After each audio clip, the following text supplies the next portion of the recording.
Où est-ce qu'on trouve l'énergie pour faire les choses? Où est-ce qu'on trouve l'énergie pour faire les choses? Ça dépend des choses. C'est quoi? C'est le travail, c'est pour l'humanitaire, ça dépend pourquoi. Pour la famille, Pour quelle chose, justement, est-ce que tu vas avoir de l'énergie et pour les autres? pour des choses dont tu as envie de les faire, je pense. Des choses dont tu as vraiment envie. C'est la base du truc. Si t'es forcé à faire une chose, tu trouves pas d'énergie du tout. Je pense. Qu'est-ce qui te fatigue le plus dans cette vie? Qu'est-ce qui me fatigue le plus? C'est la déception. Déception de personnes, de la vie, en général. Comment on fait pour se remettre de la déception? Comment on fait pour se remettre d'une déception? Déjà, je pense que quoi qu'il arrive, en fait, c'est une remise en question perpétuelle de pourquoi t'en es arrivé là, et surtout prendre les fondements. Comment t'en es arrivé là? Pourquoi t'en es arrivé là? Qu'est-ce qui t'a poussé à en arriver là? Et après, si une fois que t'as fait toute cette remise en question, tu trouves pas de réponse réellement, c'est que l'être humain, il est, en tout cas, qui t'a déçu, et fondamentalement comme ça. Qu'est-ce qui te pousse à te réveiller chaque matin? Qu'est-ce qui me pousse à me réveiller chaque matin? C'est l'envie d'avancer, l'envie de travailler, l'envie de vivre, tout simplement. Ça veut dire quoi pour toi, vivre? Ça veut dire quoi pour moi, vivre? C'est être reconnaissant de ce que t'a apporté la vie. Aujourd'hui, c'est être reconnaissant de ce que t'ont apporté tes parents, par rapport à leur éducation, à l'éducation que t'as reçue, par rapport aux sacrifices qu'ils ont pu faire, par rapport à tout ça. Donc c'est ce qui fait que tu te bats, je pense, tous les matins, et que tu te lèves tous les matins pour aller, pour avancer et travailler et vivre, et rendre fiers les gens qui sont autour de toi. Quel est le plus gros sacrifice qu'on puisse faire dans une vie? Le plus gros sacrifice qu'on puisse faire dans une vie, c'est de s'oublier, je pense. C'est de s'oublier, et aux dépens de quelqu'un. Je pense. Parce que si tu t'oublies, tu vis plus, en fait. Je pense. C'était déjà arrivé? Ouais. Bien sûr. On parle d'expérience, là, personnelle, donc forcément. Comment t'as fait quand tu t'es rendu compte que t'étais en train de t'oublier? Qu'est-ce qui s'est passé pour toi?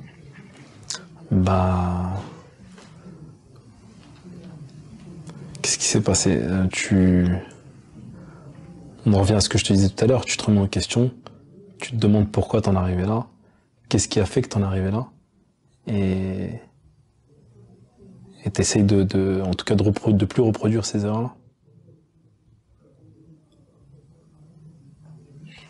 Il y a des erreurs qu'on peut pas corriger? Je pense pas. Je pense que toute erreur a sa solution, tout problème a sa solution en tout cas. Et il y a que ceux qui font pas qui se trompent pas, donc tout le monde fait des erreurs. Même le plus savant fait des erreurs. Ça apporte quoi justement de se tromper dans une vie?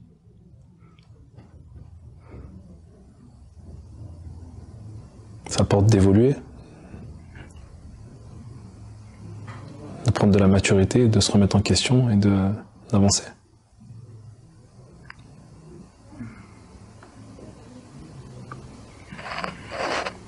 Évoluer vers quoi? Évoluer vers le chemin qu'on doit,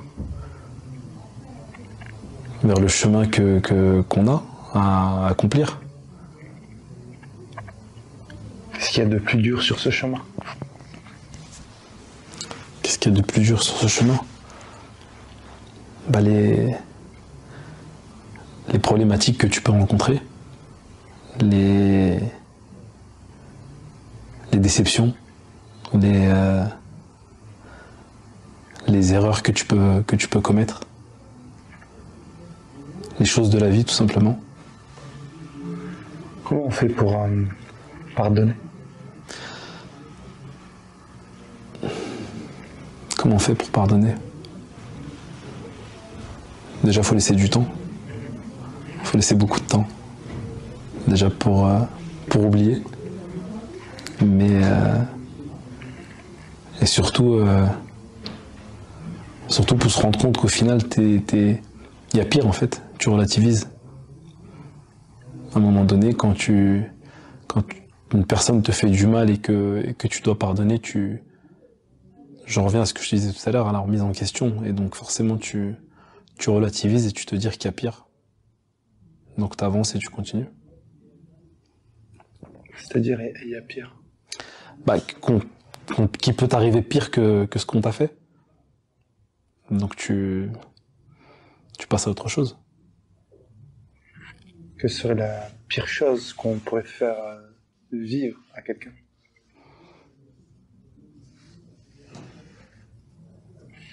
La trahison, je pense. La trahison, que ce soit en amitié, en amour, en famille, en autre. Je pense que la pire chose, c'est ça. Pourquoi est-ce que ces gens-là trahissent?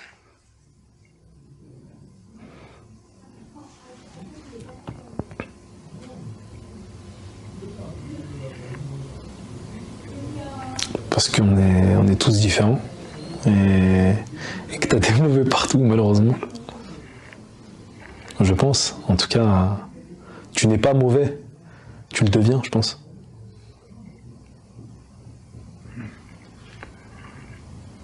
C'est-à-dire, si on le devient, c'est qu'on serait tous profondément bons, peut-être? De base, oui. On a été créés tous bons, tous identiques. Après, par les choses qu'on traverse dans la vie, par l'éducation qu'on peut recevoir, par notre parcours, on a une personnalité qui va se dégager et qui va faire qu'on devient bon ou mauvais avec les autres. Quand tu auras terminé de traverser cette vie, tu vas pouvoir te dire quoi de toi? Ben, je veux pouvoir être fier de moi, de ce que j'ai réussi à accomplir et malgré les déceptions et les trahisons et les problèmes qu'il y a pu avoir, qu'on ait continué à avancer et réussir cette vie-là. Quelle est la chose dont tu es le plus fier aujourd'hui? La chose dont je suis le plus fier, c'est mon fils, je pense. Je pense que c'est ça, ouais. Je suis sûr même. Ouais. Ouais. C'est chelou de dire que je pense. Ouais. En quoi est-ce qu'il te rend fier? Bah parce qu'au final, c'est ce que j'ai réussi moi à accomplir de meilleur. Donc tu peux que en être fier. Parce qu'au final, c'est à travers lui que tu vois qui tu es réellement. Donc qu'il soit bien, qu'il soit bien éduqué. Quand on dit ton fils il est bien éduqué, ton fils c'est quelqu'un de bien. C'est comme ça que donc au final t'es fier de lui, mais t'es fier de toi aussi. Parce que t'as réussi un peu ton objectif de vie, réellement. Parce que c'est ce qui va rester. C'est nos enfants. C'est ce que doit se dire, en tout cas je pense que chaque parent, c'est ce que doit se dire chaque parent. Quand tu le vois lui, tu comprends quoi de toi? Bah, je comprends que malgré les difficultés de la vie, tu peux faire des choses, des bonnes choses. Des bonnes choses et réussir surtout des bonnes choses.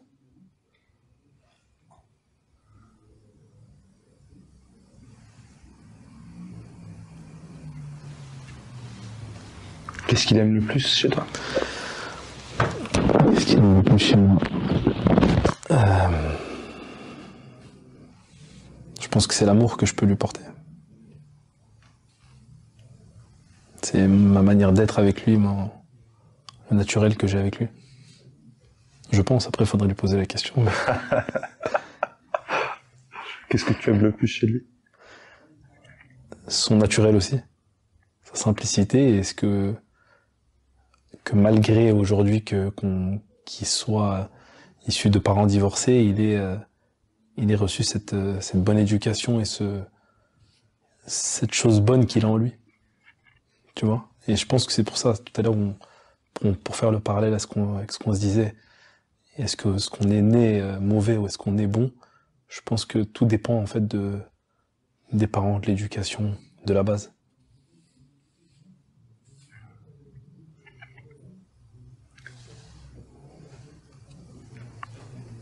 Un grand merci à toi, Steve. Merci.